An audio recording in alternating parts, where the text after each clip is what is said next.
Hello, this is Joe Pryor of the virtualrealestateteam.com in Oklahoma City, a part of Redbud Realty and Associates. It's Sunday, April 1st, April Fool's Day, but this is not going to be some kind of a punk deal. I really want to talk to people that are in financial distress in Oklahoma City again, and really ask you, don't be an April Fool or don't be a fool at any time.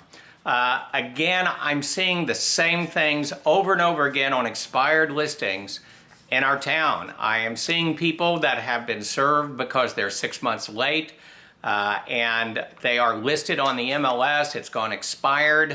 It hadn't sold. In some cases, it's already gone to sheriff's sale. And, you know, I just feel very sorry for these people that maybe they trusted someone that they thought knew what they were doing, but they didn't know what they were doing. And, you know, it's like any industry. Not everybody is great at what they do.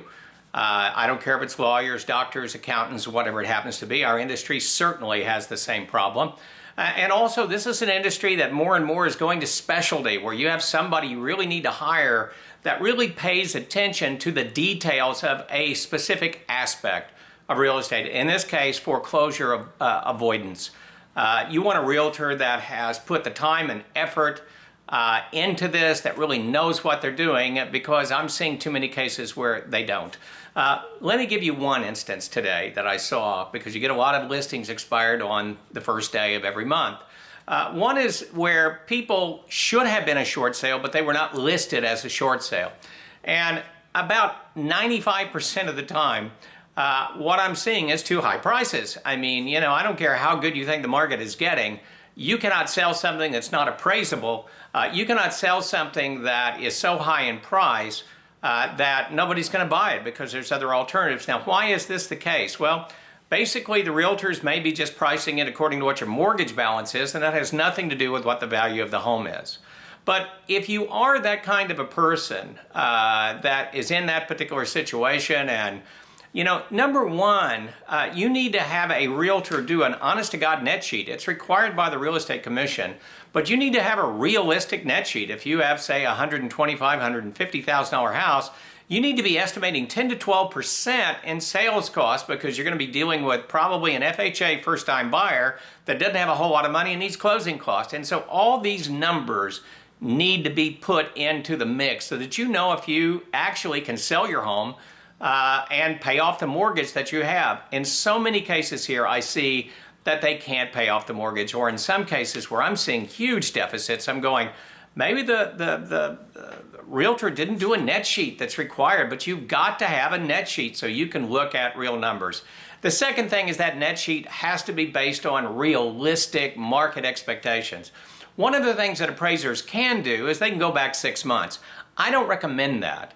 I recommend that if you're going to look at sold comparables, you need to go back 3 months. You need to know recent market history. 6 months at this point, and how fast our market is changing up and down, is ancient history. And you need to look at that. The third thing is that you need to look at active and pending versus sold.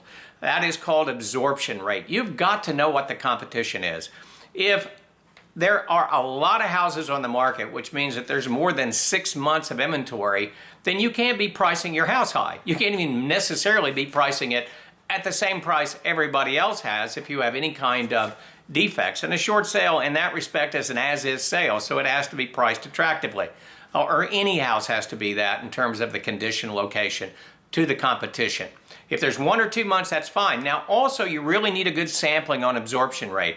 You need to know not just what's happening in your neighborhood, but what's in your school district, what's within 1 mile, 2 mile, 3 miles, depending on how your city is set up. But you've got to know how many houses there are as versus how many are being sold. There's 6 months, 12 months of inventory out there. You can't just throw your house up against the wall with a realtor and think it's going to stick with a buyer. Buyers are more savvy than they ever have been. They're looking for deals. They're not going, oh, well, you know, it's going to be like 2005, you know, where appraiser's going to appraise and I don't have to worry if I make a bad buy. The market's going to take care of it. No, it doesn't take care of it. So it will take care of you if you don't pay attention to that. Now, the second problem I see still is realtors that really don't know what they're doing. And this is really sad, because we shouldn't be taking things on by the code of ethics that we have no ability to consummate for you or represent you professionally. Let me give you an example. I saw a listing that expired after almost a year today. And it's already gone to sheriff's sale. And it was listed as a short sale, so we go, oh, okay, that's okay. But then in the realtor remarks, which are remarks that only I get, it says, well, I've got 5 offers I've sent into the lender. Well, that tells me right now that this agent doesn't know what they're doing. If you have a foreclosed property, it's already gone through the process, sure, there can be 5 properties or 5 contracts going to the lender. In a short sale, there's only one that goes because you still own the property.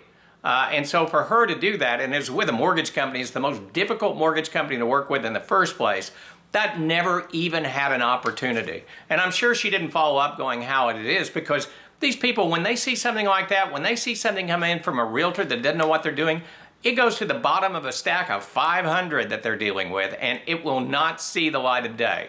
So look, if you are in financial distress, don't bury your head in the sand. Don't think, oh, well, the market's getting better and it's going to be taking care of me. You've got to do 2 things. You've got to get honest answers from a realtor. You've got to get a real spec sheet that says what my net is. You've got to know what the market is doing in terms of absorption rate. And then you need to ask the important questions to that agent. How many short sales have you done? What kind of training do you have? What is your success rate? And then just share questions like, are you only going to send 1 to the lender or multiples to the lender?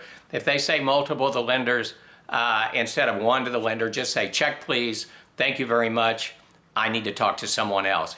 Your financial future and your family's financial future is at stake. Do not take a chance. It is too important to get this thing done right and avoid foreclosure. This is Joe Pryor with the virtualrealestateteam.com in Oklahoma City, where we deliver traditional real estate values at the speed of technology.